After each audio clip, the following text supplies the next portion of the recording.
What's up, y'all? It's your boy Big C back here with another video, and today I'm going to be redrafting the 2019 NBA Draft. If you guys enjoy seeing NBA content like this multiple times a week, leave a sub down below to the channel because we are well on our way to 100 subscribers and I can't get there without your guys' help. So before we talk about anything else, let's hop into the video. Today I'm going to be redrafting the top picks of the 2019 NBA Draft. And because there are going to be some very solid players from that draft class that are going to be left out of this video, I decided to name 3 honorable mentions, and Cameron Johnson of the Phoenix Suns, Eric Paschall of the Golden State Warriors, and Lou Dort of the Oklahoma City Thunder. These 3 sophomore players are all very solid players in the NBA and just narrowly missed the cut to make it into my top 10 draft picks for the 2019 NBA Redraft.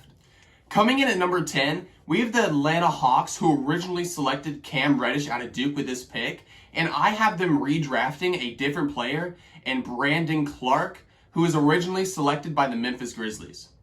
In his first 2 seasons in the NBA, Brandon Clark has played extremely well for the Memphis Grizzlies on both the offensive side and the defensive side of the ball, and I think he would fit perfectly on the Atlanta Hawks next to players like Trae Young and John Collins. Coming in at number 9, I have the Washington Wizards changing their original pick, who is Rui Hachimura, and drafting another power forward, and PJ Washington, who was originally selected by the Charlotte Hornets. Thus far in his young career in Charlotte, PJ Washington has been an absolutely fantastic three-point shooter and has provided some much-needed spacing in their front court next to players like Bismack Biyombo. I believe that if the Washington Wizards had a chance to redo the 2019 NBA Draft, they would absolutely pick up PJ Washington at pick 9 because he would be an absolutely perfect pairing next to players like Russell Westbrook and Bradley Beal. In the 2019 NBA Draft, the New Orleans Pelicans selected Jackson Hayes with the 8th overall pick, and this year I have them changing up their pick to a great defensive and offensive small forward who was originally drafted by the San Antonio Spurs, and Keldon Johnson.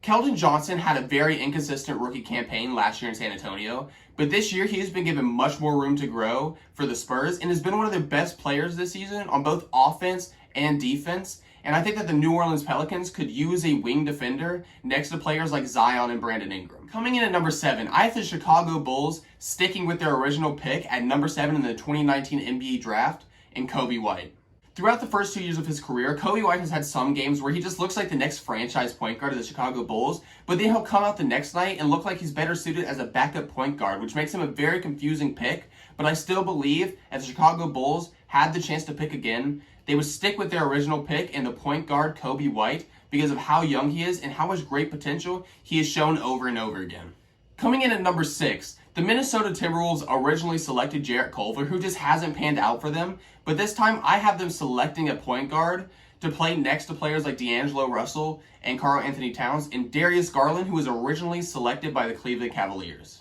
Darius Garland had a very poor start to his career, being one of the worst rookies picked in the lottery last season. But this season, he has picked it up and has had an amazing season next to Colin Sexton and the Cleveland Cavaliers Sexton backcourt. I believe if Darius Garland was given a chance in Minnesota next to players like Malik Beasley, Karl-Anthony Towns, and D'Angelo Russell, he could be a very solid point guard in the NBA and can contribute a lot to that Minnesota team. Coming in at number 5, I have the player who was originally selected by the Atlanta Hawks at pick 4, and DeAndre Hunter, who I have going to the Cleveland Cavaliers at pick 5. DeAndre Hunter has been one of the best 3-and-D players to come out of the 2019 NBA Draft class, which is something we all probably should have expected after seeing him play in college for Virginia. DeAndre Hunter would fit perfectly next to Colin Sexton on the Cleveland Cavaliers because Colin Sexton is a very undersized shooting guard and struggles on the defensive end nightly, which is something that DeAndre Hunter could help pick up the slack for and lead to the Cleveland Cavaliers getting a lot more wins. Now, entering the top 4, I have Tyler Hero going to the Atlanta Hawks, who originally selected DeAndre Hunter.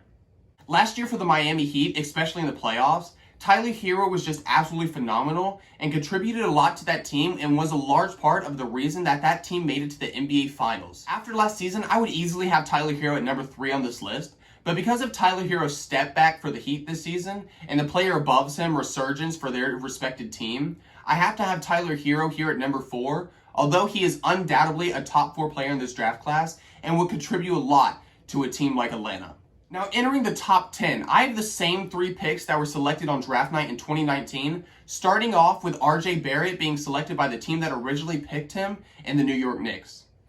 RJ had a very shaky rookie season and was very inconsistent, but we all knew how much potential this kid had after watching him play in Duke. This season, RJ has debatably been the second best player on the New York Knicks behind Julius Randle, and this season, RJ is averaging an absolutely fantastic 18 points per game while shooting the ball very efficiently. Although the Knicks would undoubtedly pick the two players that I'm going to be talking about in a minute over RJ Barrett has been a perfect fit for the New York Knicks so far, and I believe that the New York Knicks would stick with him if given the chance. Now, the top two will be to no one's surprise, but for the past 2 seasons, this has been a little bit of a debate. But at number 2, I have Ja Morant being drafted by the Memphis Grizzlies, who originally picked him at pick 2 on the 2019 NBA Draft night.